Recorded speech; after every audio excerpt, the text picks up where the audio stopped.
नमस्कार, स्वागत है आपका आवाज अड्डा में। और आज हम बातचीत करेंगे पूर्वोत्तर के उन 3 राज्यों की जहां चुनाव के परिणाम आए हैं और तीनों ही राज्यों में फिर से एक बार भारतीय जनता पार्टी और उनके सहयोगी दलों का कब्जा हुआ है।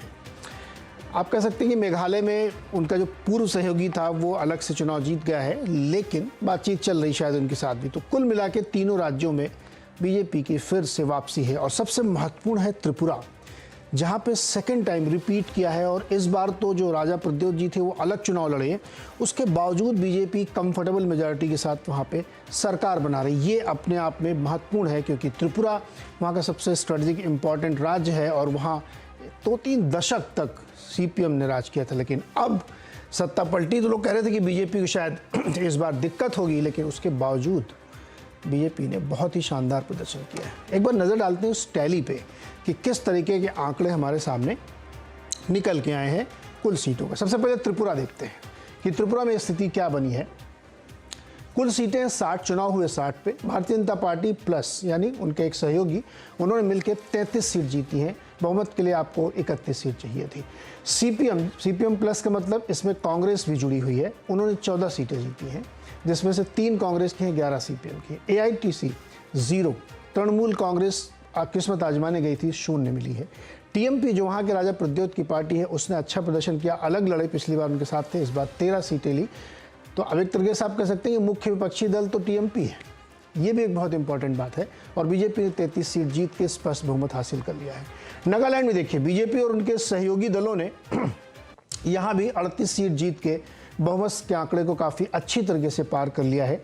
अदर्स ने बड़ी बाजी मारी, 16 सीट वहाँ जीते हैं। एनपीपी 4 और एनपीएफ 2-0 है। कांग्रेस का खाता भी नहीं खुला, यहाँ पे 0 पे है। मेघालय, जहाँ बहुत उम्मीद थी कांग्रेस को कि शायद यहाँ पे वो बाजी पलट सकते हैं, वहाँ पे भी मात्र 5 सीट पे सिमट गए हैं। एनपीपी जिसमें कि 27 सीट और भारतीय जनता पार्टी 2 सीट जीती है। एनपीपी और इनका एक सहयोगी संबंध बना हुआ है, भी चर्चा के दौरान आएगा कि पिछले चुनाव परिणाम आने से 4 दिन पहले से रोज बातचीत होती रहती थी यहाँ पे।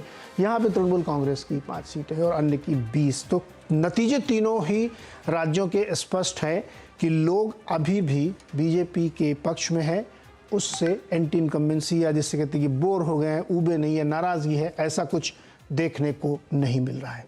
बातचीत इसी पे होगी कि क्या इसके राष्ट्रीय परिप्रेक्ष्य में कोई संबंध देखने चाहिए, या कि अक्सर लोग बहुत छोटे राज्य हैं कह के इनको इग्नोर कर देते हैं। क्या मूड ऑफ द नेशन समझने में इससे कुछ मदद मिलेगी? बातचीत इसी पे होगी। भारतीय जनता पार्टी की तरफ से उनकी प्रवक्ता और सांसद अपराजिता सारंगी जी हमारे साथ जुड़ेंगे, कांग्रेस की प्रवक्ता सुजाता पॉल और तृणमूल कांग्रेस के प्रवक्ता विवेक गुप्ता जी हैं, साथ ही वरिष्ठ पत्रकार प्रदीप सिंह जी, अम्बेडकर विश्वविद्यालय प्रोफेसर अभय दुबे और राजनीतिक विश्लेषक और मेरे मित्र कार्तिकेय बत्रा है। आप सबका बहुत बहुत स्वागत है यहाँ पे। जिस तरीके के ये परिणाम और नतीजे निकल के आए हैं, विवेक गुप्ता जी, सर आपको तो बहुत मुश्किल है। त्रिपुरा में तो ऐसा कह रहे हैं लोग कि नोटा से भी कम वोट मिले आपको। विवेक जी नमस्कार जी, बताइए सर, इतना बुरा प्रदर्शन कैसे? मैं सब नहीं पर अभी ज्वाइन किया, एक बार सवाल दोहराएंगे प्लीज। मैं कह रहा कि त्रिपुरा में या अन्य राज्यों में भी इतना बुरा प्रदर्शन है, आपका प्रदर्शन सुधर नहीं पाया, जबकि आप लोग बड़े दावे कर रहे थे और त्रिपुरा में तो बहुत ही मतलब नोटा से भी कम लोग कह रहे हैं वोट मिले। मुझे लगता है आप लोग सब लोगों को हमें बधाई देनी चाहिए। मेघालय में 5 सीट जीतना, नहीं उसकी तो बताइए सर, वो तो ठीक है, लेकिन त्रिपुरा बताइए पहले। देखिए, ये चुनाव है, चुनाव में कोई जीतता है कोई हारता है। हमने जनता के सामने अपनी बात रखी और हमने कुछ ही महीनों में सिर्फ त्रिपुरा में काम किया था। आगे और मेहनत करने की जरूरत है और काम करेंगे, अगली बार नतीजा और अच्छा होगा। बाकी आप ये देखिए कि क्या ये चुनाव, जो थोड़ी देर पहले मैं आपकी बात सुन रहा था, बीजेपी, कांग्रेस और लेफ्ट हर जगह मिलकर टीएमसी को हराने में लगी हुई है। ये जो अनहोली अलायंस है, ये जो अनहोली नेक्सस है, सिर्फ टीएमसी को हराने के लिए लगी, बहुत जगह काम कर रही है और उसी का नतीजा आपको कई परिणाम में दिखाई देगा। आपको कांग्रेस कैसे हराने में लगी हुई है आपको? वो बीजेपी से मिली हुई है क्या? आप ये क्या बात बता रहे हैं सर गुप्ता सर? ये आंकड़े बता रहे हैं। आज हमारे यहाँ सागर डिगी बोलकर एक जगह है जहां एक बाई इलेक्शन हुआ था। हम लोग हारे। आज 2001 साल पहले जब वहां पर इलेक्शन हुआ था, बीजेपी का वोट शेयर वहां पे 22% था। आज अचानक वो 22% गिर के 12% हो गया है। जाहिर है उन्होंने अपना वोट ट्रांसफर किया है कांग्रेस के नॉमिनी के, तभी कांग्रेस जीत पाया है वहां पर। ओके, अभय दुबे जी ध्यान में रखिएगा सर, ये संदर्भ आपके सामने आएगा एक बार। जरा सुजाता पॉल जी के पास। सुजाता पॉल जी, ये देखिए, कह रहे हैं कि ये बीजेपी से मिल गई हैं आप लोग और इनको मिल के हरा रहे हैं। ये क्या अजीब सा गणित बनना, हम लोग विपक्षी एकता की बात करते हैं, यहाँ तो धुआं धुआं उड़ा रखे हैं आप लोग। क्या मसला क्या है ये? देखिए, जब आप हड़बड़ा जाते हैं तो आप फड़फड़ा कर कुछ भी बोल बड़बड़ा जाते हैं। वही हाल इस वक्त टीएमसी का है, क्योंकि जैसा कि आपने स्वयं ही बताया कि आप त्रिपुरा की बात करेंगे तो ये निश्चित तौर पे सागर दिघी की बात करेंगे। और जिस तरीके से 1% वोट भी नहीं मिला इन्हें त्रिपुरा में और इन्होंने पूरा जोर लगा रखा था, तो ये निश्चित तौर पर इनको समझने की जरूरत है कि ये कहाँ कमी है। और अगर ये भारतीय जनता पार्टी की बात करें, पहली बात तो मैं बिल्कुल साफ कर दूं कि भारतीय जनता पार्टी के साथ कभी भी भाई साहब कांग्रेस जो है वो खड़ी भी नहीं हो सकती चुनावों में। हम केवल आपको ये भी समझा सकते हैं कि आप जिस गढ़ में बैठे हुए हैं, अगर आपने वहां पे स्थिति को नहीं संभाला तो ये आपकी गलती है। इसमें आप कांग्रेस को दोष दे रहे हैं। भाई जनता जनार्दन होती है। अभी आपने कहा कि ये लोकतंत्र है और चुनाव है, कहीं जीत होती है कहीं हार होती है। हम तो अपनी चिंता कर रहे हैं, क्योंकि त्रिपुरा में हमें जो उम्मीद थी वो हमसे नहीं हुआ और हम अपने संगठन को मजबूत करने में लगे हुए हैं और पिछली बार से कहीं बेहतर हमारा प्रदर्शन रहा, इसमें कोई शक नहीं है, क्योंकि हम ग्राउंड से दोबारा से शुरुआत करके अपनी स्थिति को मजबूत कर रहे हैं। इसलिए हमें उम्मीद से कम जरूर मिला, लेकिन हम जनता का धन्यवाद करते हैं कि उन्होंने फिर हमारे को जिस तरीके से वोट प्रतिशत हमारा बढ़ा है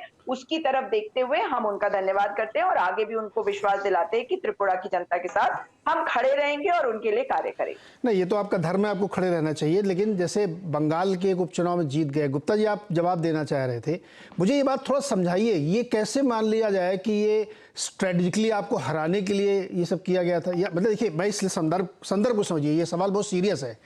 ये राष्ट्रीय परिप्रेक्ष्य में उम्मीद की जा रही है कि आप लोग कुछ करेंगे, लेकिन आप लोग कह रहे हैं कि वो उनकी बी टीम, वो उनकी बी टीम है और दरअसल नुकसान आप अपना कर रहे हैं, है ना? आपने ममता दीदी ने तो यहाँ तक कह दिया कि लोग गलत फहमी में थे, शायद उन्होंने मुझे कांग्रेस समझ लिया इसलिए हरा दिया है। मतलब ये तंज था कि क्या था, ये मैं समझ नहीं पाया। बताइए गुप्ता जी।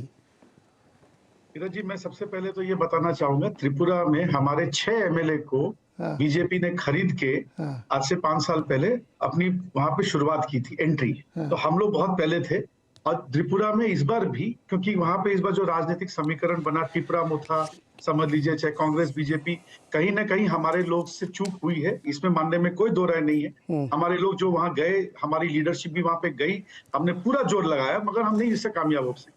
मगर पश्चिम बंगाल में जब आप देखते हैं कई जगह, मैं हमारे पहले जो माननीय वक्ता थे उनकी बात को थोड़ा सा सुधारना चाहता हूं। मैंने कभी भी ये नहीं कहा कि आप कांग्रेस और बीजेपी साथ मिलकर चुनाव लड़ रही है। मैं ये कह रहा हूं कि लोकल लेवल पर एक अनहोली अंडरस्टैंडिंग होता है, जिसको हम लोग वोट ट्रांसफर बोलते हैं, कि जब ये लग रहा है कि भाई टीएमसी को हराना है तो सब इकट्ठे हो जाओ। और ये काम बंगाल में राजनीति में पहले भी देखा गया। अच्छा गुप्ता जी, जब आप गोवा चुनाव लड़ने गए थे तब वो कौन सा, किस टाइप का अलायंस था, वो क्या था? आपका क्या बेस है गोवा, मुझे बताइए जरा। कांग्रेस को हराने गए थे ना आप? नीरज जी, हम किसी को हराने नहीं गए थे, हम जनता से एक मौका मांगने जाते हैं। गोवा चुनाव में भी अगर आप देखें तो 6 महीने में हमारी काबिलियत ये थी कि हमने हर सीट पे कैंडिडेट दिया, 8% वोट शेयर लिया। जीत नहीं सके, जैसा कि मैंने कहा, जनता जनार्दन है। उस समय भी कांग्रेस ने यही आरोप लगाया था कि आप लोग वहां वोट कटुआ बन के गए थे, सिर्फ कांग्रेस को हराने के लिए गए थे। मैं यही जवाब देना चाह रहा हूं कि कांग्रेस के बड़े नेता कुछ और बोलते हैं, जमीनी नेता कुछ और बोलते हैं। राजनीतिक समीकरण आज कभी बात ठीक है, कुल मिला के दरार बन गई है, ठीक ठाक दरार बन गई। अब राजता जी आपके पास आता हूं। पहले तो बधाई है आप लोगों को, सारे लोगों को है, लेकिन आपको इसलिए क्योंकि रिपीट मारा है आपने। लेकिन मेघालय में मैं ये मान के चलूं कि संगमा जी से आपका पुराना वो एक क्या कहते हैं उसको, स्ट्रेटेजिक अलायंस था, वो खाली दिखाने के लिए अलग अलग लड़े थे, ऐसा मान के चलने का चाहिए हमको? सबसे पहले तो एक शेर के साथ अपनी बातें रखना चाहूंगी। कितने नादान थे ये शहर के सारे जुगनू, मिलकर कहते थे सूरज को उगने नहीं देंगे। सूरज भी उग रहा है और सूरज में चमक भी बहुत है, इस बात को ये लोग समझें। और जहां तक कांग्रेस का सवाल है, अन्य विपक्षी दलों का सवाल है, उनके लिए एक शेर है, बेहिसाब हसरतें न पालिए जो मिला है उसे संभालिए। देखिए, जहां तक प्रधानमंत्री मोदी जी और उनके बलिष्ठ नेतृत्व का सवाल है, मैं कह दूं ये जो जीत हुई है, त्रिपुरा में जो जीत हुई और नागालैंड में जो जीत हुई है, अद्भुत जीत हुई है, इसका श्रेय उन्हें जाता है, उनकी टीम को जाता है, उनके नेतृत्व को जाता है और कहीं ना कहीं लोगों की जो आस्था केंद्र सरकार और भारतीय जनता पार्टी पर है, वह परिलक्षित होती है। यह हमारे परिश्रम और पराक्रम की जीत है और हमारी योजना की जीत है। देखिए, हम बहुत ही सलीके से, योजनाबद्ध तरीके से सबको साथ लेकर चलने का काम करते हैं और जैसा कि आप जानते हैं, एक बात मैं कह दूं, सर्वस्पर्शी सर्वसमावेशी विकास पर हम ध्यान देते हैं। सारंगी जी, इसीलिए तो आप जीती हैं। तुष्टीकरण के सशक्तिकरण। अपराजिता जी, बोलने दें, इसीलिए तो आप जीती हैं, इसमें तो कोई शक ही नहीं है। मैं पूछूं, मेघालय में ठीक ठाक है ना? क्या सरकार रहेगी फिर से? मतलब आप लोग शामिल है ना उसमें? पिछली बार हमने एक अन्य दल के साथ लड़ा था, इस बार हम खुद लड़े हैं। आप याद रखें, मेघालय में, और जहां तक वोट शेयर का सवाल है, वोट शेयर कुल मिलाकर उतना ही है जितना था। और देखिए, भारतीय जनता पार्टी निश्चित तौर पर मैं कहूंगी अलग तरह की पार्टी है। दो राज्यों में हमारी जबरदस्त जीत हुई है, उसका जश्न अभी पार्टी मुख्यालय में मनाया जा रहा है, जहां प्रधानमंत्री जी मौजूद है। लेकिन हम मेघालय की को लेकर आत्मसमीक्षा कल से शुरू करने वाले हैं। ऐसा नहीं है कि हमने खराब प्रदर्शन किया है, 2 सीट थी, 2 सीट है, लेकिन ऐसा है कि हम और भी अच्छा करना चाहते हैं। क्या गलती हुई, क्या भूल हुई, कैसे हम अपने आप को सुधारें जी। अन्य दलों की अपेक्षा हमारा जो आत्मचिंतन, मंथन और आत्मसमीक्षा की जो तरीका है वो बिल्कुल अलग थलग है। तो मेघालय में भी हम अच्छा करने वाले हैं और ये जो अष्ट देवियां हैं, निश्चित तौर पर कहूंगी कि 7 जगहों पर हमारी सरकार है जी। नहीं, बिल्कुल है। और खबरें में तो ये कह रहा था कि हेमंत साहब की बातचीत हो भी चुकी है और मतलब सब कुछ सेट है, कोई दिक्कत नहीं है। तो इसीलिए मैंने शुरुआती अपने इंट्रो में ये मान के कंसीडर करके कह दिया था कि तीनों राज्यों में आप लोग हैं, पहले जैसी स्थिति है, कोई फर्क उसमें नहीं आया है। सुजाता जी, आप कुछ बीच में इंटरव्यू करना चाहती, छोटा जवाब दीजिए, फिर मैं अपने एनालिसिस के पास जाऊंगा। जी बोलिए। बिल्कुल, देखिए, जब हम मेघालय की बात करते हैं तो हमें भूलना नहीं चाहिए कि पिछली बार जो 21 कांग्रेस के विधायक थे वो कहां पे गए। इसलिए कांग्रेस का जब आप वोट शेयर देखते हैं तो आप ये समझ लीजिए कि हमने 0 से स्टार्ट किया है और उसका कारण क्या है? भाजपा का तोड़ना। किसी पार्टी को तोड़ के आप ले गए हैं, आपको मुबारक हो, उससे हमें दिक्कत नहीं है। लेकिन इस बार हमने जो यूथ को अपने टिकट्स दिए हैं, वो आने वाले समय पे बहुत अच्छा एक माहौल भी बनाएंगे और कांग्रेस पार्टी को मजबूत भी करेंगे। तो भारतीय जनता पार्टी को अपने हालातों के बारे में जरूर आत्ममंथन करना चाहिए कि आपका संगठन नहीं है वहां पे भी, और इसी कारण से मेघालय में आज आपका ये हाल हुआ है। अच्छा, ऐसा मैंने सुना था कि त्रिपुरा में भी कुछ बीजेपी से निकल के उधर चले गए, आना जाना लगा रहता है।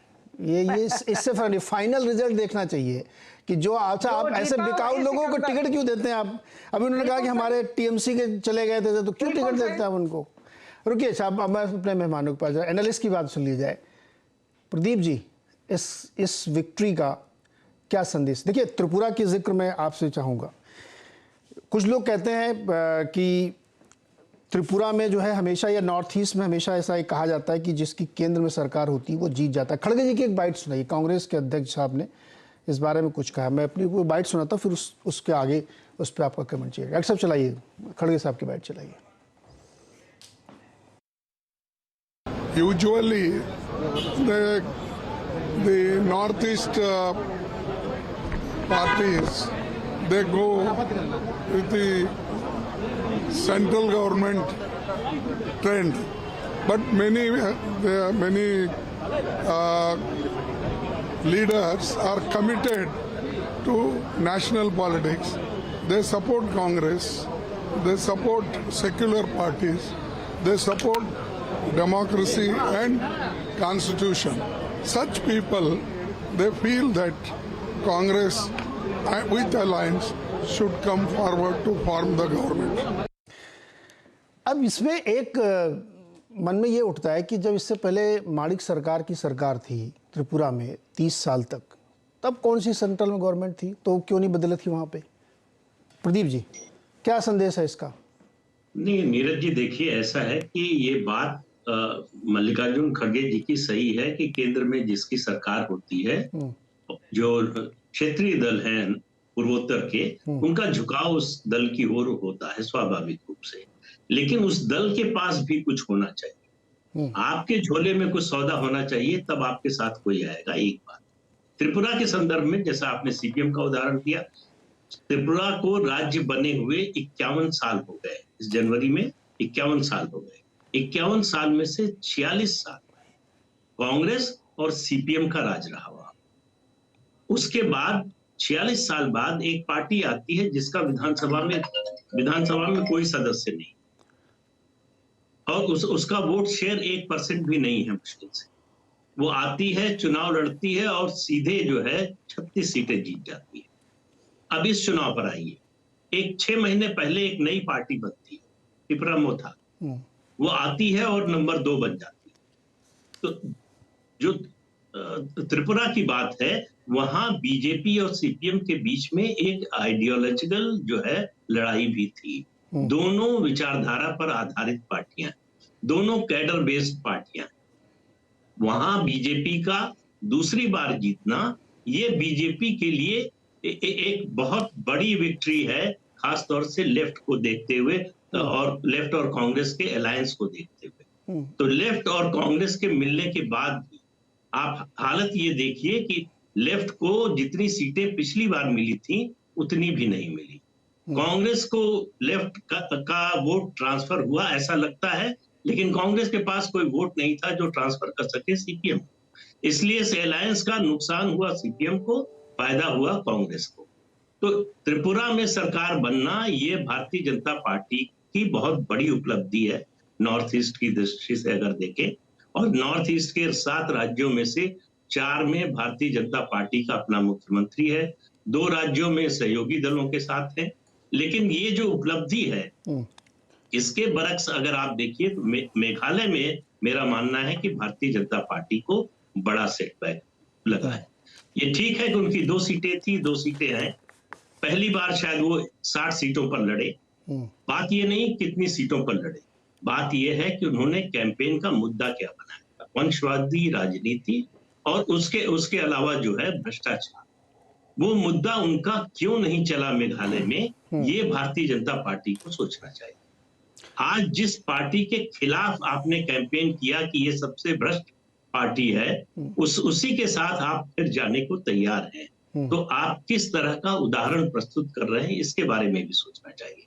लेकिन इतना तो है कि नॉर्थ ईस्ट में भारतीय जनता पार्टी का वर्चस्व स्थापित हो गया है। अरुणाचल, मणिपुर, असम के बाद अब त्रिपुरा है, जहां दूसरी बार सरकार आई है बीजेपी की।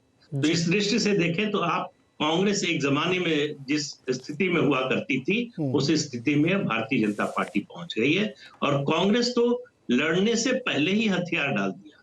कांग्रेस का कोई बड़ा नेता कैंपेन के लिए गया ही नहीं, उन्होंने मान लिया कि हमको कुछ मिलने वाला ही नहीं है। कांग्रेस एक ऐसी पार्टी बन गई है जिसको कोई भी पार्टी तोड़ लेती है।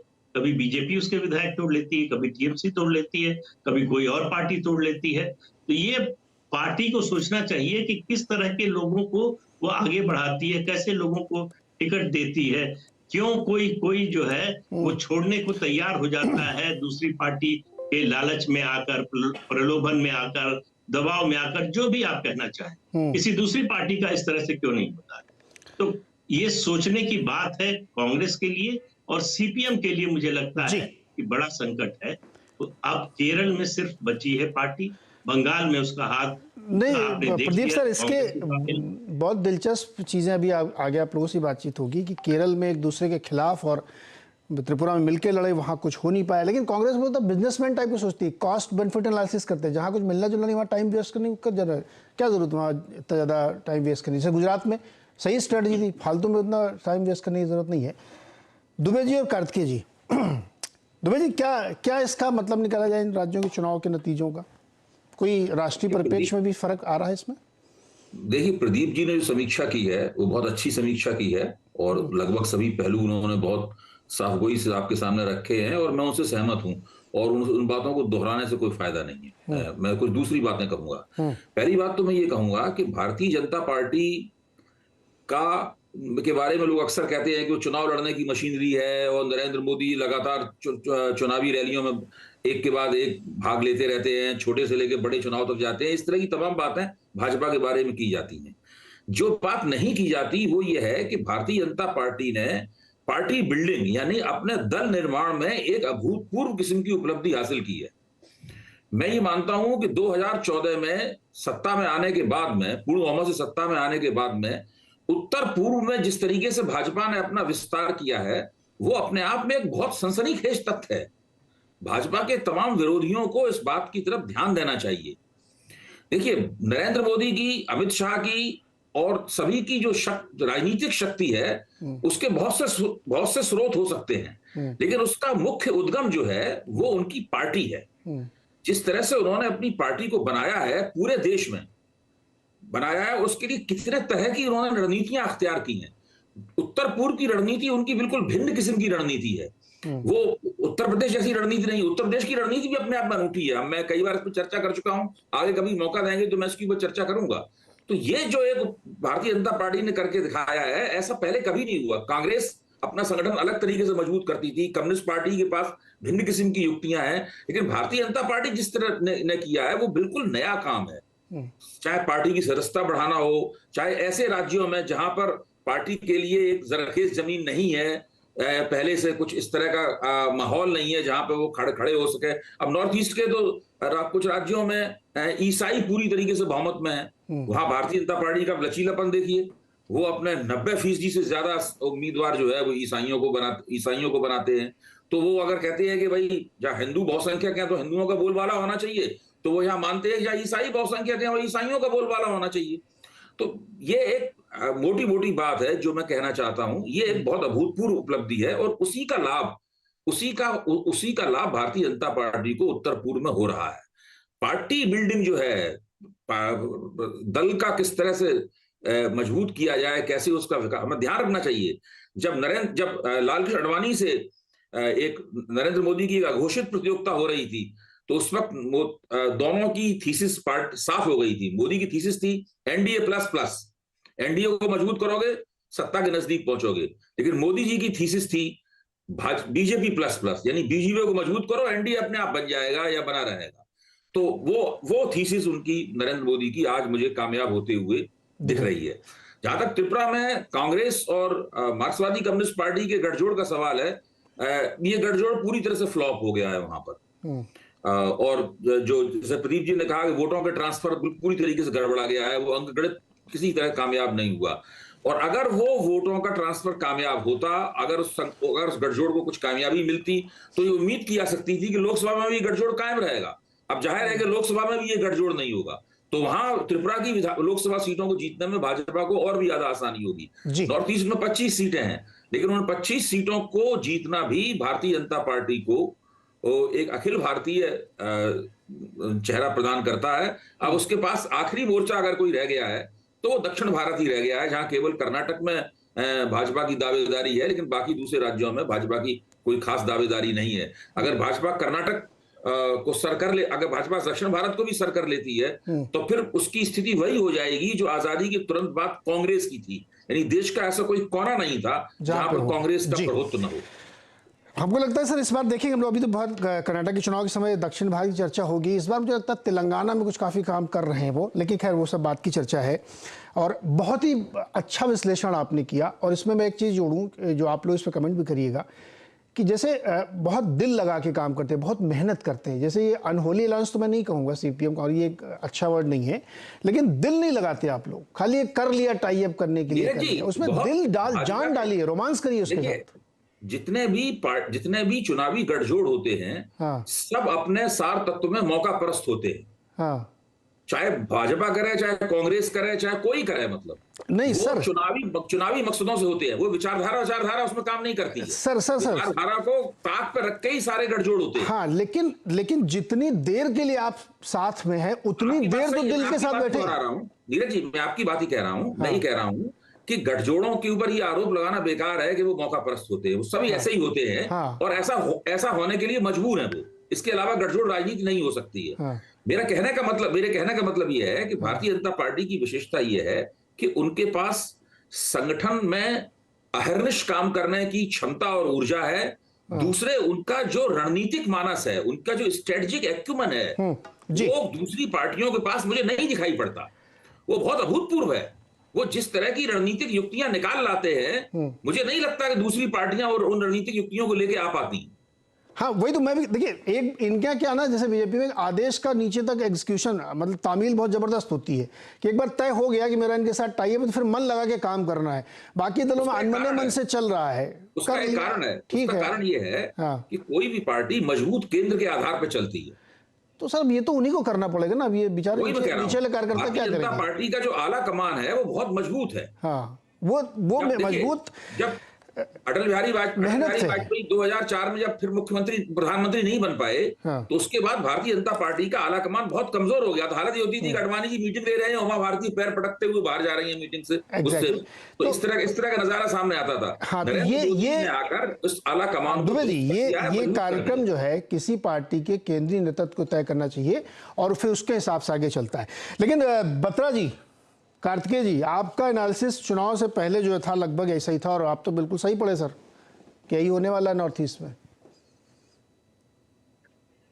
मुझे खुशी इस बात की है कि मेरा एनालिसिस आप देखते हैं, अच्छा लगा सर। आप मेरे मित्र हैं, मैं क्यों नहीं देखूंगा आपका? जी नीरज जी, मैं जो 3 राज्यों के रिजल्ट आए हैं उनको 2 कैटेगरी में बांटूंगा। हाँ। मेघालय नागालैंड अलग और त्रिपुरा अलग। के कारण मैं आपको बता देता हूँ, क्योंकि जैसा कि अभय जी ने भी कहा, बहुत कुछ बोला जा चुका है, रिपीट करने का कोई पॉइंट नहीं है। आपको मैं एक इंटरेस्टिंग पॉइंटर बताता हूँ। नागालैंड में अगर आप विक्ट्री जो पार्टी जीती है उनकी लिस्ट निकालेंगे, आप भौचक्के रह जाएंगे कि विपक्ष में कौन बैठेगा। लोक जनशक्ति पार्टी, अथावले पार्टी, जेडीयू, ठीक है, एनसीपी मेघालय में। इसका मैं क्यों ये मैं जिक्र कर रहा हूं, क्योंकि मेघालय, नागालैंड, गोवा एटसेट्रा ये वो राज्य होते हैं जहां पे पॉलिटिक्स बहुत ही पर्सनलाइज्ड होती है। इसीलिए तृणमूल कांग्रेस इन राज्यों में थोड़ा बहुत इंपैक्ट क्रिएट कर सकती है, लेकिन त्रिपुरा में नहीं कर सकती, क्योंकि त्रिपुरा की पॉलिटिक्स पार्टी पॉलिटिक्स है। त्रिपुरा की पॉलिटिक्स पर्सनलाइज्ड पॉलिटिक्स नहीं। तो सबसे बड़ा टेक अवे त्रिपुरा के चुनाव से ये है कि BJP as a party brand Tripura में एस्टैब्लिश हो गई है। ये कैंडिडेट के बेसिस पे नहीं है, ये पार्टी के बेसिस पे वोट है। अब अगर आप मेघालय को कॉन्ट्रास्ट में देखें, तृणमूल कांग्रेस में कांग्रेस की प्रवक्ता को करेक्ट करना चाहूंगा, मेघालय में तोड़फोड़ आपकी पार्टी में बीजेपी ने नहीं, तृणमूल ने करी। तृणमूल ने क्या किया? तृणमूल ने कांग्रेस की जो गारो लीडरशिप है, गारो, खासी, जैंतिया 3 इलाके हैं, गारो लीडरशिप को वो ले गए। अगर आप आज की तारीख में सीटों का बंटवारा देखेंगे ना, तो कांग्रेस ने खासी जैंतिया में अच्छा किया है और तृणमूल ने गारो में अच्छा किया। मिला के वो एक्चुअली सारा कांग्रेस का ही वोट है। लेकिन क्योंकि इतना इंडिविजुअल इलेक्शन होता है, पार्टी सिंबल इतना मैटर नहीं करता। मेघालय और नागालैंड जैसे राज्य दिल्ली की तरफ देखते हैं सरकार फॉर्मेशन में। इस वजह से जो आप कह रहे हैं, 2 एमएलए लाने के बावजूद भी बीजेपी सरकार में रहेगी। हालांकि एनपीपी और यूडीपी एक खासी इलाके की पार्टी है और एनपीपी गारो इलाके की पार्टी है। ये पहले भी काम कर चुके हैं। अगर ये भी केवल साथ में सरकार बन सकती है, लेकिन वो बीजेपी के बिना सरकार नहीं बनाएंगे, क्योंकि दिल्ली से आपको असिस्टेंस चाहिए और दिल्ली से अब जो करप्शन के भी मुद्दे उठे हैं, थोड़ा आपको उनको सेट रखना है। और आप हिमंता बिस्वा शर्मा जी के नाक के नीचे बैठे हैं बिल्कुल, तो आपको 3-4 एंगल से बीजेपी को खुश रखना है। हालांकि एनपीपी के लॉन्ग टर्म के इंटरेस्ट में नहीं है कि बीजेपी को वो स्पेस दे अपनी, लेकिन वो उनको अकोमोडेट करेंगे। अब नागालैंड चलते हैं। नागालैंड में चुनाव था ही नहीं, नागालैंड में विपक्ष ही नहीं था, तो नागालैंड का चुनाव का रिजल्ट पता ही था। इस वजह से सबसे नीरस चुनाव मेरे ख्याल नागालैंड का था एज एन एनालिस्ट। वहां के लोगों के लिए अहम था। सबसे पहली बार कोई महिला एमएलए पहुंची है नागालैंड की असेंबली में, ये एक बहुत बड़ी बात है।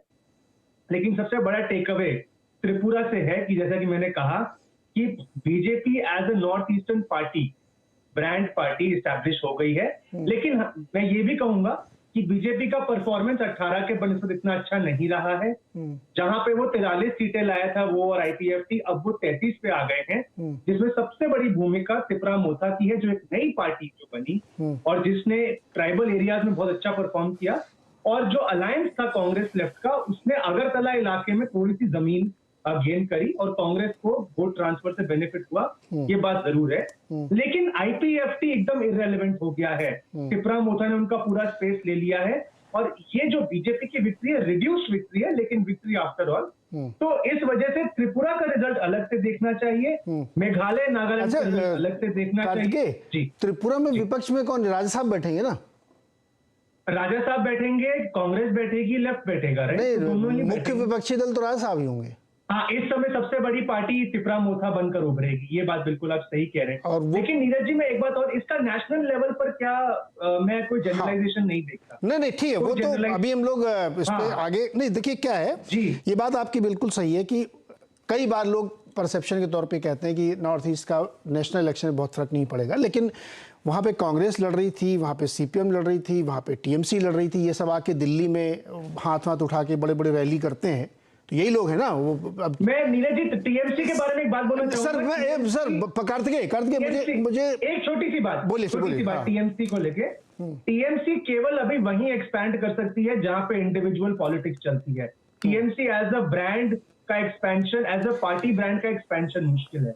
वो लोगों को इंपोर्ट करके अपने ब्रांड पे लड़वा सकती है चुनाव, ये टीएमसी का फॉर्मूला इस समय।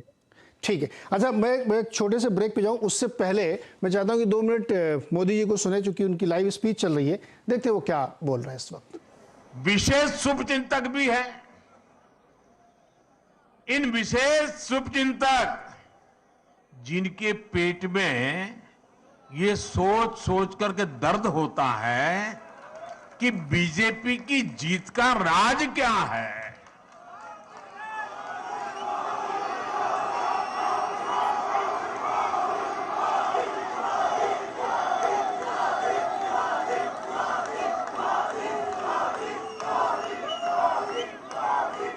साथियों, मैं ज्यादा तो टीवी देख नहीं पाता हूं, लेकिन मुझे लगता है कि शायद अब तक मैंने देखा नहीं है कि ईवीएम पर कोई गाली पड़नी शुरू हुई है कि नहीं हुई है।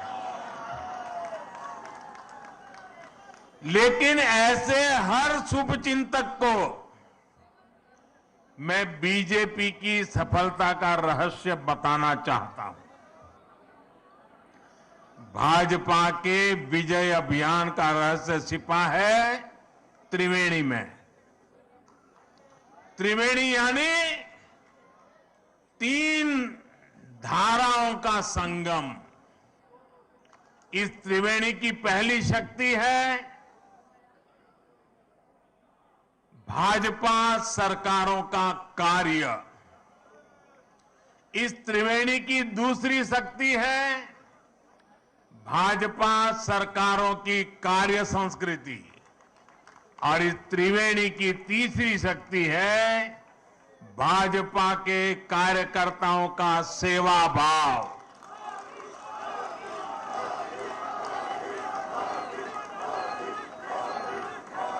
ये त्रिवेणी मिलकर भाजपा की शक्ति को 1+1+1 यानी 111 गुना बढ़ा देते हैं। हमने देश को एक नई राजनीति दी है, राजनीति की एक नई संस्कृति दी है। हमने सबका साथ, सबका विकास, सबका विश्वास और सबका प्रयास, एक नया विकास मॉडल देश को दिया है। हमारे काम के तौर तरीकों में कोई भेदभाव नहीं होता। हम सबके विकास में भरोसा करते हैं। हम सबके लिए सेवा भाव से काम करते हैं। हमारी प्रेरणा है एक भारत श्रेष्ठ भारत। भाजपा का विकास मॉडल देश हित को सर्वोपरि रखता है। हमारे लिए देश प्रथम है, देशवासी प्रथम है।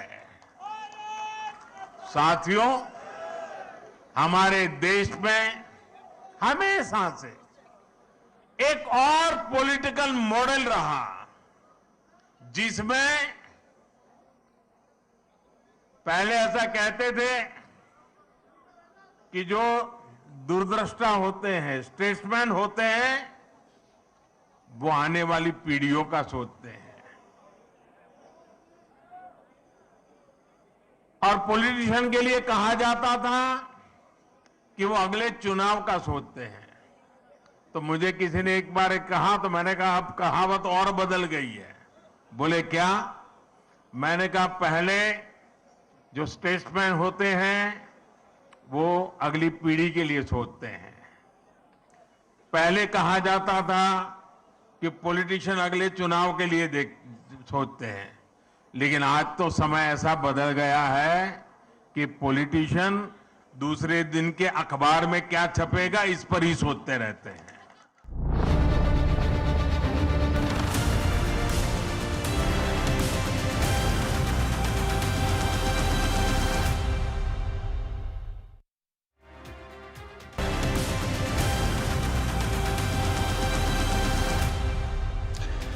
स्वागत है एक बार फिर से आपका आवाज अड्डा में। और आज बातचीत हो रही पूर्वोत्तर के 3 राज्यों के जो परिणाम आए हैं चुनाव के, उस पर चर्चा हो रही, जहां पे बीजेपी ने 2 राज्य कंफर्टेबली जीत लिए हैं अपने सहयोगियों के साथ और एक में सहयोगी बनेंगे सरकार के साथ। खबरें आ रही हैं कि सीएम संगमा की बातचीत हो रही है गृह मंत्री से। छोटे छोटे जवाब चाहिए मेरे को, सबसे हम लोग बातचीत करना चाहते हैं। अपराजिता जी, आप लोग इसके इस परिणामों को राष्ट्रीय परिप्रेक्ष्य में आप कैसे देखते हैं?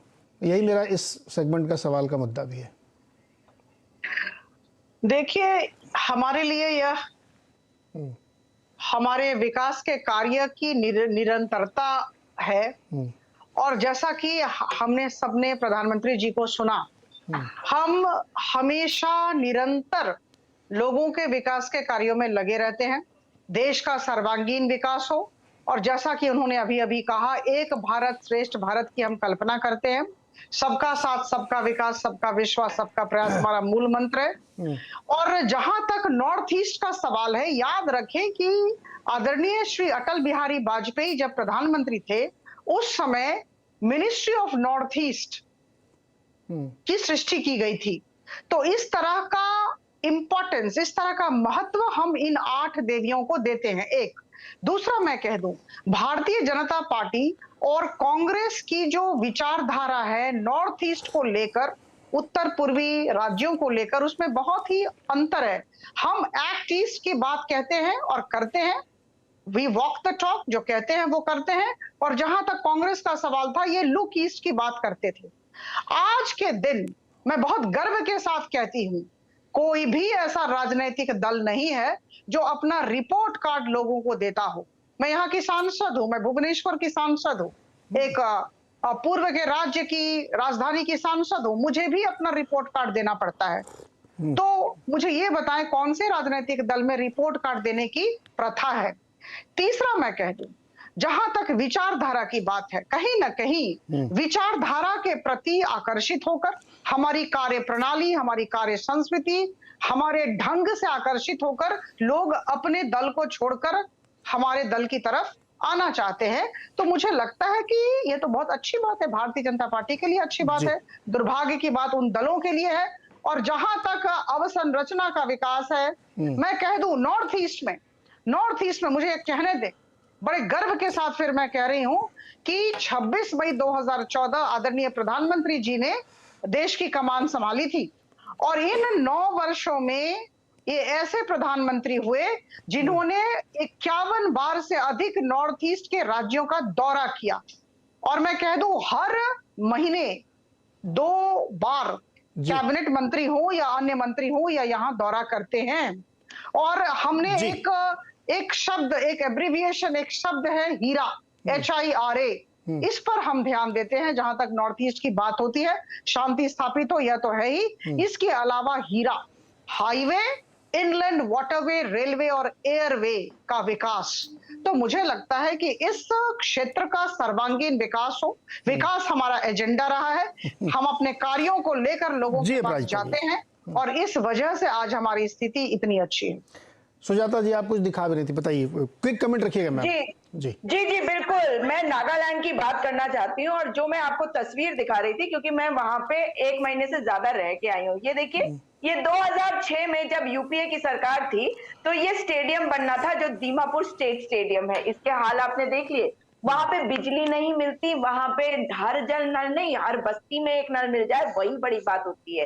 वहां का हॉस्पिटल, वहां पर कैंडल लाइट में काम होता है। प्रधानमंत्री जी ने अपने भाषण में दीमापुर में 24 फरवरी को कहा था कि गांव बुढ़ा के लोग हमारे यहाँ आए थे। और जानते हैं नागालैंड में क्या हुआ? गांव बुढ़ा के जो लोग हैं उन्होंने लेटर बकायदा लिखा जो सब वायरल है, जिसमें उन्होंने कहा एक परिवार से एक व्यक्ति वोट दे सकता। और जो राजनीतिक विश्लेषक है, मैं बिल्कुल उनकी बात से सहमत हूं। शायद मेरे मुंह से निकला होगा भाजपा, मैं तृणमूल कांग्रेस की भी बात कर रही थी, भाजपा की तो बात कर ही रही थी। लेकिन सच्चाई ये है कि नागालैंड में विकास के नाम पे शून्य हुआ है। वहां पे प्रॉक्सी वोटिंग हुई है और वहां पर लोगों को अपना वोट का अधिकार नहीं मिला, जिसके कारण कल वहां पे 4 जगहों पे रीपोल हुआ। उसके अलावा आउटलैंडन और टिजिट में हमने कहा था कि 10 बूथों पे दोबारा से रीपोल होना चाहिए और भाजपा का गढ़ और एनडीपीपी का गढ़ वो खुद बताते हैं, मगर दोबारा से वहां पे पोलिंग नहीं हुई। इसका मतलब ये है कि इतना पोस्ट पोल वायलेंस, प्री पोल वायलेंस हुआ है। और विकास की बात अगर आप करते हैं ना, तो नागालैंड के लोगों का सम्मान करना चाहिए। नागालैंड किसको चुनेगा, जब केंद्र में कौन आएगा, ये डिपेंड करता है नागालैंड पर। और जैसा कि अभी राजनीतिक विश्लेषक कह भी रहे थे कि जो राजनीति वहां की है उसके ऊपर जो जनरलाइजेशन कर दिया जाता है कई बार, वो करना ठीक भी नहीं होगा, क्योंकि अब बदलाव आ रहा है। सुजाता जी, ये सब बातें ना आप नागालैंड की जनता को कन्विंस करिए चुनाव से पहले, है ना? ये अभी सुनिए। अब जब मैंने शुरू में पूछा तो आप टीएमसी को दोष दे रहे। परीक्षा में जब विद्यार्थी फेल हो जाता है तो कभी पर्चा कठिन था, समय से पहुंच नहीं पाया, पेन की इंक खत्म हो गई थी, ये सब लॉजिक परीक्षा से पहले के होने चाहिए। अभी गुप्ता जी को सुनिएगा। गुप्ता जी, आपका भी यही लॉजिक है ना कि इनकी वजह से आप हार गए?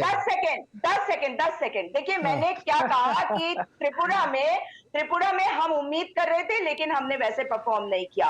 मेघालय की बात मैंने आपको कही है और मैं अब नागालैंड की बात कर रही हूँ कि नागालैंड में प्रॉक्सी वोटिंग हुई है। ये सच्चाई है वहां की। और आप देख लीजिए कि इलेक्शन कमीशन को कितने लेटर्स गए हैं। तो मैं इस बात को कह रही हूँ, वो अभी मोदी जी भी कह रहे थे कि थोड़े दिन बाद जो है ईवीएम पे ठीकरा फोड़ दिया जाएगा, ईवीएम पे ठीकरा फोड़ा जाएगा। गुप्ता जी सर, रवि गुप्ता जी, विवेक गुप्ता, माफ कीजिए, विवेक गुप्ता जी, संक्षेप में रखिएगा सर। ये जो अदावत आपकी चल रही है कांग्रेस के साथ और इन सब के साथ, बदलेगी कि ऐसे ही चलता रहेगा? आगे चुनाव है लोकसभा वाला। ये तो कांग्रेस जवाब दे, क्योंकि कांग्रेस त्रिपुरा में और बंगाल में प्रेमी है, मगर केरला में जाते ही डिवोर्स होके लड़ने लगते हैं। हमारे तो लीडर ने आज बहुत क्लियरली कह दिया है 2024 में हमारा एक ही अलायंस है, वो है जनता के साथ। तो आज हमारे लीडर ने इसको स्पष्ट कर दिया है। उनका प्रेस कॉन्फ्रेंस आपने सुना होगा, और हमारे यहाँ हमारे लीडर से ऊपर कोई नहीं। जहां तक भाजपा की सवाल है, मैं उनका शेयर सुन रहा था, बट मौका नहीं मिला उसके बाद अपराजिता जी को जवाब देने का। मगर जो सूरज है वो पश्चिम बंगाल, हिमाचल, पंजाब में कहीं कहीं अस्त भी हो जाता है। तो ऐसा सूरज न दिखाए जो कहीं अस्त हो कहीं पस्त हो। तो सब जगह सूरज ऐसा होना चाहिए, क्योंकि कहीं सूरज पूरे धरती में समान रहता है। देखिए, ये चुनाव है, चुनाव में हर आदमी अपने बात जनता के सामने। मेरे को एक बार अरुणाचल प्रदेश जाना है सूरज देखने के लिए, मैं जाऊंगा डेफिनेटली, मैं एक बार देखूंगा। मैं आपको एक एक करके कहना चाहता हूँ। त्रिपुरा में संक्षेप में हम लोगों ने बहुत चेष्टा की, बट जिन पर हमने बहुत दावा लगाया, जिन पर हमने बहुत काम किया, मेहनत किया, अचानक वो छोड़ के बीजेपी में चले गए। क्यों गए? ये अपराजिता जी कह रही हैं कि आकर्षण था। मुझे लगता है, क्योंकि यहाँ सब समझदार लोग हैं, आकर्षण जो है वो एजेंसियों के माध्यम से भी आता है, कभी-कभी, हर बार नहीं, इन एजेंसियों के माध्यम से आता है, ये सब जानते ही। अच्छा, जो इसका मतलब जो बंगाल में चुनाव हारने के बाद बीजेपी के नेता गए हैं, उसके ऊपर बंगाल पुलिस का आकर्षण रहा होगा, मैं मान सकता हूँ आपके लॉजिक से, है ना? सुनिए, ऐसा है हमने किसी पर कोई दबाव नहीं डाला। अच्छा, आप नहीं डालते, बाकी लोग दबाव डालते। सर लॉजिक एक ही फिट होगा ना। अगर आप देखिए, आपका आरोप स्वीकार कर लिया गया कि चलो ये एजेंसी यूज करें, तो आपने बंगाल पुलिस इस्तेमाल करके सबको बुला लिया। इनके तो एक मंत्री थे, वो भी चले गए। बंगाल पुलिस ने अच्छा आकर्षण दिखाया। नीरज जी, हमारे यहाँ से जो गए हैं उनका तो केस समन सब आया हुआ है। उनके यहाँ से जो आप पूछिए किसका केस है? घर वापसी करा दी आपने। आजा रुकिए गुप्ता जी। सर मैं आपको एक नाम बता रहा हूँ, कृष्ण कल्याणी जी जो वहां से आए हैं, इसलिए आए हैं क्योंकि उनको बीजेपी ने सब पदों से हटा दिया, सारे काम से हटा दिया, उनको जनता की नहीं, ये तो सर आप लोगों ने भी कुछ नहीं दिया होगा या उनको कोई फ्यूचर नहीं दिखा होगा, इसलिए छोड़ के चले गए होंगे। ये तो सब बात की लॉजिक है। सर विवेक सर रुकिए सर, समय एकदम समाप्त हो रहा है। मैं एक कमेंट लेना चाहता हूँ। लास्ट एक पॉइंट खाली कर। हाँ, मैं एक चीज खाली कहना चाहता हूँ। अगर भाजपा को इतना अपने जीत पे उनको वो था, उनको कॉन्फिडेंस था, तो इलेक्शन खत्म होने के बाद एलपीजी और बाकी चीजों के दाम क्यों बढ़ाए? चुनाव के पहले भी बढ़ा सकते थे। केंद्रीय सरकार वहां पे नहीं, ये सर आपने बहुत अच्छा पॉइंट रखा है। ये इस पे हम लोग कई बार अपने बिजनेस चैनल में चर्चा करते रहते हैं। तो ऐसा सारी पार्टियां करती, जैसे हिमाचल प्रदेश चुनाव जीतते ही वैट बढ़ा दिया कांग्रेस ने पेट्रोल डीजल पे। अरे सुनिए तो सर, महंगाई चाहे केंद्र बढ़ा चाहे राज्य बढ़ा, महंगाई तो बढ़ती है ना सर। उन्होंने क्यों वैट बढ़ाया? इंतजार कर रहे थे कि मेरी सरकार बनेगी तो मैं वैट बढ़ाऊंगा। ये एक अलग विषय है सर, ये पॉलिटिकल नहीं, ये इकोनॉमिक विषय है। इस पे सब दलों की एक ही स्थिति होती है, क्योंकि वो इकोनॉमिक रियलिटी से आप मुंह नहीं बोल सकते, आप चाहे भाजपा हो चाहे टीएमसी हो, वो सच्चाई अलग है। खैर समय कम है, इसलिए मैं नीचे कमेंट लेना चाहता हूँ। प्रदीप सर, राष्ट्रीय राजनीति पर 2024 इलेक्शन पर कोई किसी तरीके का इसका असर, या ये छोटे छोटे राज्य इनको कोई तवज्जो नहीं देता? नहीं नीरज जी, देखिए छोटे राज्य की और बड़े राज्य की बात नहीं है। विधानसभा का चुनाव और लोकसभा का चुनाव दोनों एकदम बिल्कुल डिफरेंट बॉल गेम है। आप याद कीजिए 2018, अभी तो 24 में क्या होगा ये तो हमको 24 में पता चलेगा, लेकिन 2018 के बाद 2019 में क्या हुआ? 2018 में बीजेपी राजस्थान हार गई, मध्य प्रदेश हार गई, छत्तीसगढ़ हार गई। उससे पहले जो है कर्नाटक में उसको बहुमत नहीं मिल पाया। इस सब के बावजूद इन सभी राज्यों में बीजेपी की बम्पर जीत हुई लोकसभा चुनाव में। तो विधानसभा का मैंडेट अलग होता है, लोकसभा का अलग, और खास तौर से नरेंद्र मोदी के केंद्र में आने के बाद से उनका एक अपना वोट होता है। जब वो अपने लिए वोट मांगने जाते हैं तब एक अलग तरह का वोट जुड़ता है, जो वैसे भाजपा के साथ नहीं जुड़ता। इसलिए आप देखेंगे कि लोकसभा के बाद जब विधानसभा चुनाव होते हैं तो बीजेपी का कई स्टेट्स में वोट शेयर गिर जाता है, बल्कि ज्यादातर में, कहीं ज्यादा गिरता है कहीं कम गिरता है। तो इसलिए इसका असर दूसरी तरह से होता है, पार्टियों पर होता है, उसके कैडर पे होता है। उनके लिए एक जो है नैरेटिव खड़ा करने का मौका मिलता है। अब मान लीजिए त्रिपुरा में कांग्रेस और सीपीएम जीत जाते तो विपक्षी एकता की बात अभी हम लोग डिस्कस कर रहे होते। नहीं, तो यही तो सर मैं कह रहा था कि अगर अभी टीएमसी और कांग्रेस त्रिपुरा में जीत जाती तो इस समय चैनलों पे ये चर्चा चल रही होती कि देखिए विपक्षी एकता कैसे 24 में धूम मचाती है। लेकिन अभी वो हार गए तो इस पर कोई कमेंट ही नहीं कर रहा है। दुबे जी, क्या विपक्षी एकता बनेगी क्या, जो बार बार कोशिश करते रहते हैं लोग कांग्रेस? मैं तो आपके चैनल पे भी कह चुका हूँ, लिख भी चुका हूँ और भी जगह कह चुका हूँ, मुझे विपक्षी एकता होने की कोई संभावना नहीं दिखाई पड़ती। खासतौर से मैं मानता हूं विपक्षी एकता का परिप्रेक्ष्य गलत है। 60 के दशक में जिस तरह से कांग्रेस के खिलाफ सारे विपक्ष के लोग एक हो जाते थे, हम लोग वो कल्पना करते हैं कि भाजपा के खिलाफ उस तरीके से सब लोग एक हो जाएंगे। देखिए तब से अब तक राजनीति बिल्कुल बदल चुकी है। अब क्षेत्रवाद का उदय, 60 के दशक में क्षेत्रवाद था ही नहीं। क्षेत्रीय राजनीति तकरीबन गैरहाजिर थी पूरी तरीके से, नाम ही नहीं सुना था इस पद का, इस व्यक्ति का नाम ही नहीं था हम लोगों के सामने 60 के दशक में और 70 के दशक में। ये तो 80 के बाद से निकल के सामने आई है, तो भारतीय जनता पार्टी ने इसका लाभ उठाया। तो जो जिस विपक्षी एकता की बात जिस कल्पना के साथ की जाती है, वो कल्पना ही पुराने जमाने की है, वो आज के जमाने पे फिट नहीं बैठती। गैर भाजपा दल भाजपा के खिलाफ कोई संयुक्त उम्मीदवार नहीं पेश कर पाएंगे, मेरा ये कहना है। राज्यों के स्तर पे कहीं कहीं ऐसा हो सकता है, मैं ये मानता हूं। राज्यों के स्तर पे कहीं कहीं ऐसे गठजोड़ बन सकते हैं जो भाजपा को खिलाफ संयुक्त उम्मीदवार रखें, लेकिन उनके भी कामयाब होने की कोई गारंटी नहीं है। लेकिन जो सामान्य जाती है ना, इनके वोट जुड़ जाएंगे, इनके वोट जुड़ जाएंगे, हाँ, वो मतलब जो कैलकुलेशन गणित लगाई जाती है, जो एक सामान्य धारणा होती है कि ऐसी विपक्षी, तो वैसे होने की कोई संभावना नहीं दिख रही। मेरा समय एकदम समाप्त हो गया, कार्तिक मैं माफ़ी चाहूँगा, मैं तुरंत मुझे ब्रेक लेना पड़ेगा। लेकिन इन राज्यों के चुनाव से जो भी संकेत निकले, लेना हो जिसको जो समझे, लेकिन बहुत कुछ संदेश कहते हैं। अगर आप इसको डीप एनालिसिस करेंगे तो आपको समझ में आएगा कि ये चुनाव इतने हल्के भी नहीं है कि आप इसको छोड़ दें। सेकेंड टाइम रिपीट त्रिपुरा जैसी स्टेट में जहाँ पे आइडियोलॉजिकल चुनाव लड़ा गया था, मायने रखता है। 30 साल की आइडियोलॉजी ध्वस्त हो गई थी और सेकेंड टाइम फिर से गिर गई है। ये अपने आप में एक कहानी विश्लेषण का विषय है। बहुत बहुत शुक्रिया मेरे साथ जुड़ने के लिए।